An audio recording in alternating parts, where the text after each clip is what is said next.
Hey everybody, Scoutcrafter here with one of my new acquisitions.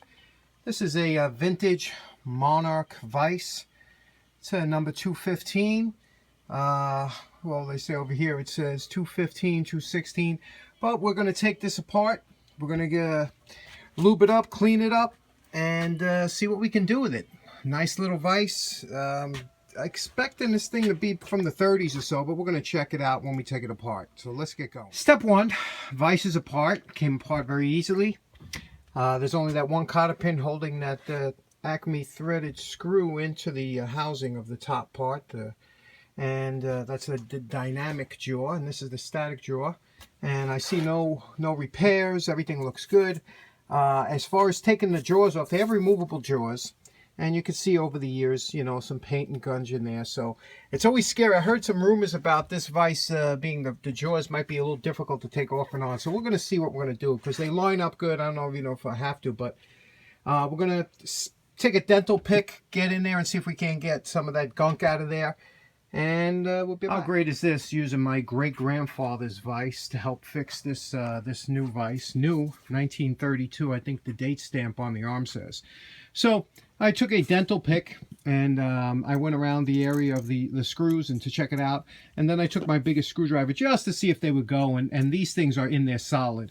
So there is no reason to try and take these jaws off when I don't have to. The jaws are in great shape. They line up good. And there's an old expression in the restoration industry that says, if it ain't broke, don't fix it. So we're going to clean around. After using this dental pick to pick out a lot of the loose or stubborn paint, it seems like there was some Bondo that it must have clamped up at one time, was stuck between the teeth. But clear out as much as you can with this tool, and then we'll put it on the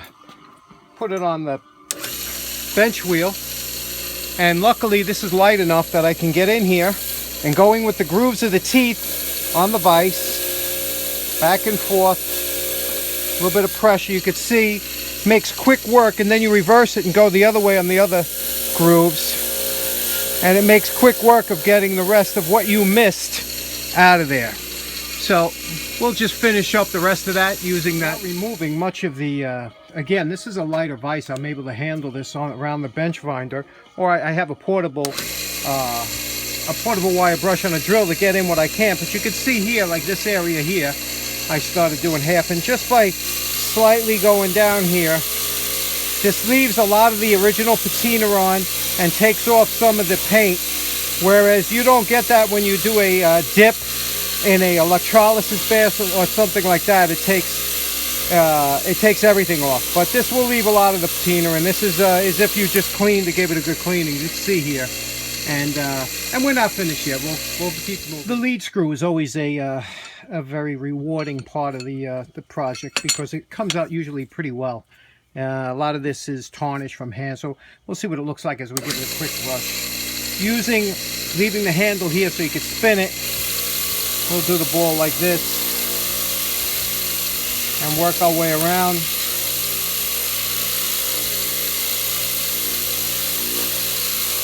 And we'll do this all the way on the handle, and you can see that'll come out, and then we'll polish it up, and it should come out really nice. How's this for a setup? Okay, I noticed a little bend in the rod, the handle. So I put it between the centers of my lathe. It's a wood lathe, believe it or not, but it does the job just right.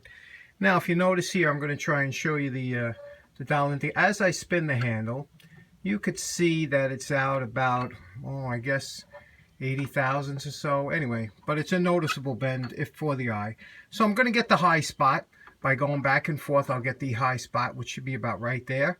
I'll mark it off, and then we'll go over to the press. Now we're over at the dake, and we got this hydraulic 20-ton press. We mark the high spot.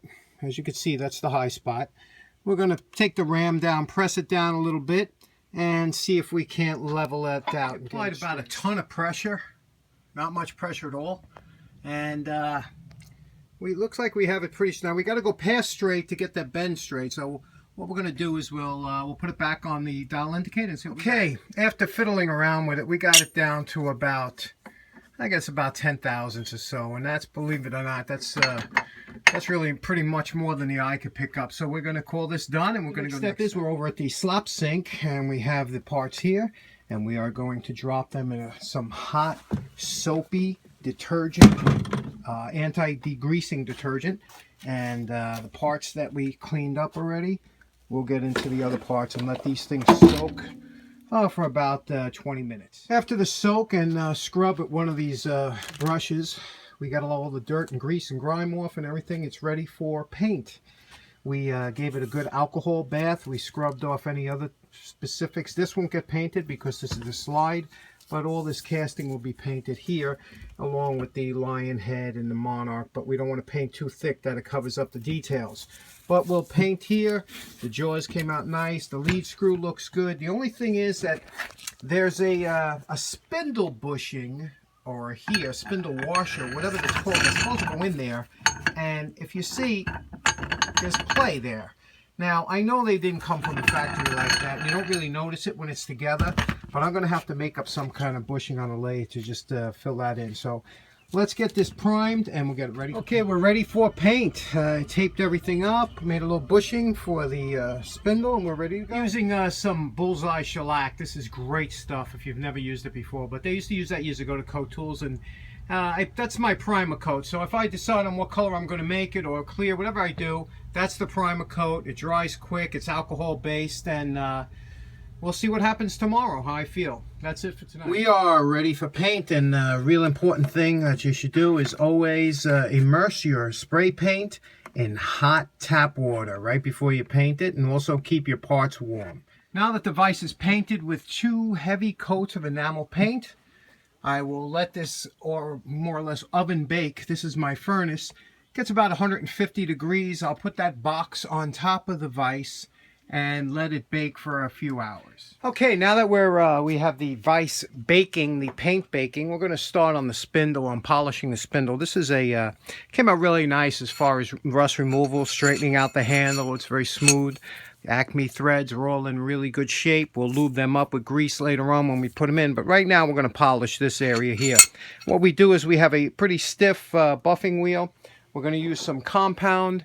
This is a quick biting compound that'll get us down to our first thing, our first stage.